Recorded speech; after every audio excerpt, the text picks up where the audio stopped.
Goeiedag, ek is Molly Skutte in graad 7 van Laerskool Randfontein. Doedoe, doedoe, doedoe. Ja, dames en here, dis die hartklop van 'n mens klink. Het u geweet dat die hartklop van 'n ongebore fetus alreeds vanaf die 6de week van haar vorming hoorbaar is? Na my mening moet dit as een van die 7 wonders van die wêreld gereken word. 'n Hartklop het 'n spesifieke ritme, dames en here. Dit gee lewe en 'n dokter kan onmiddellik probleme identifiseer deur na die hartklop te luister. En ons mensdom is besig om die ritme van ons moeder natuur te vernietig. Die natuur het 'n spesifieke ritme. Seisoene kom en seisoene gaan op hulle tyd. Dag en nag kom op hulle spesifieke tyd. Moeder Aarde het 'n hartklop met haar eie ritme. Soos 'n nuwe mamma en pappa hul baba koester en seker maak dat dit aan elke behoefte op sy tyd voorsien word, so behoort ons na Moeder Aarde om te sien. Maar wat doen ons mensdom, dames en here?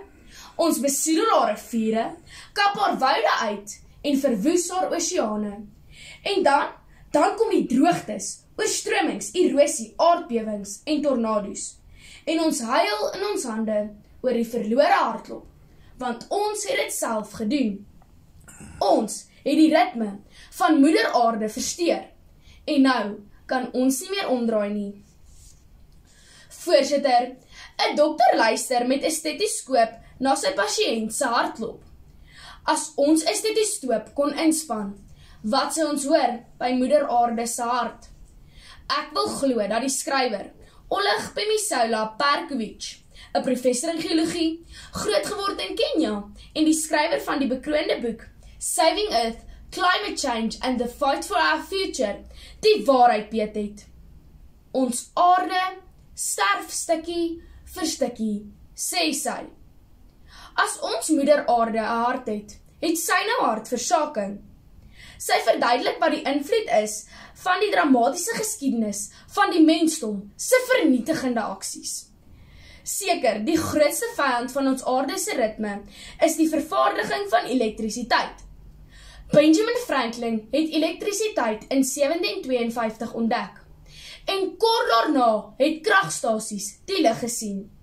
Hierdie inligting het ek op die webwerf www.powermac.com raak gelees in 'n artikel geskryf in 2023 deur die wetenskaplike Elizabeth Haley van Amerika. Sy beamoen dat dit die begin van die einde was vir ons blou planeet.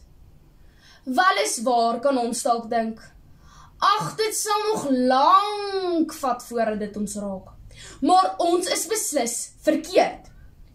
Voorsitter, dames en here, ons Suid-Afrikaners weet wat die invloed is van ons afhanklikheid van elektrisiteit. Ons sit kort sonder krag. Nou, skaf al wat leef en beef, solarpanele en batterye ten duurste aan. Batterye wat grootskaalse besoedeling veroorsaak as 'n leeftyd verby is. Oral sien ons advertensies wat sê, skaf vir jou gesin sonpanele aan. Dis skoon en veilig. Ook windblase vrys op oop vlaktes, want dit is ook kwansys, skoon en veilige energie. Skoon, ja dalk, maar veilig? Hoor wat het die wetenskaplikes te sê oor hierdie sogenaamde plaasvervangers van ons tradisionele kragstasies.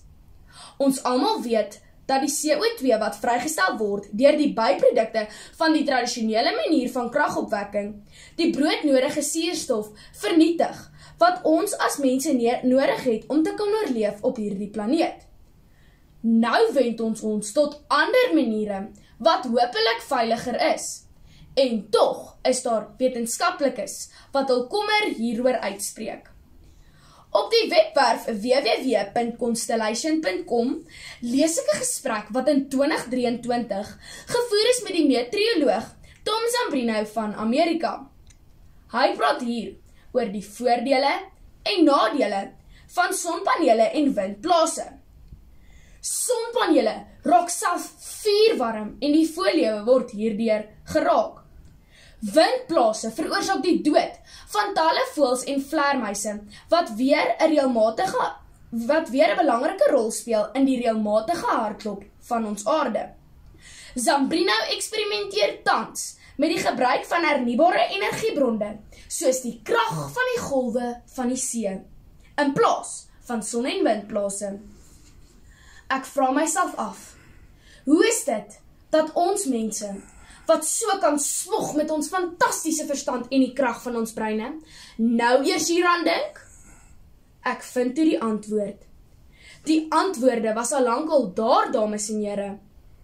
Daar is bewyse dat selfs die Egiptenare al tekeninge gemaak het van watermeulings om krag te verwek. Die spekulasies is dat dit vir die magnate van die wêreld meer ekonomiese voordeel ingehou het om energie met steenkool te vervaardig. So, dit gaan nog altyd oor geld. Ek is so jammer, moeder aarde, vir die selfsug en beheptheid van my voorsate. En ek's jammer dat ek nie kan sê dat ek dit gaan verander nie. Dudu. Dudu. Dit is my aarde se hartklop. Help my om haar te bewaar vir u kinders en my kinders en hulle kinders en hulle kinders.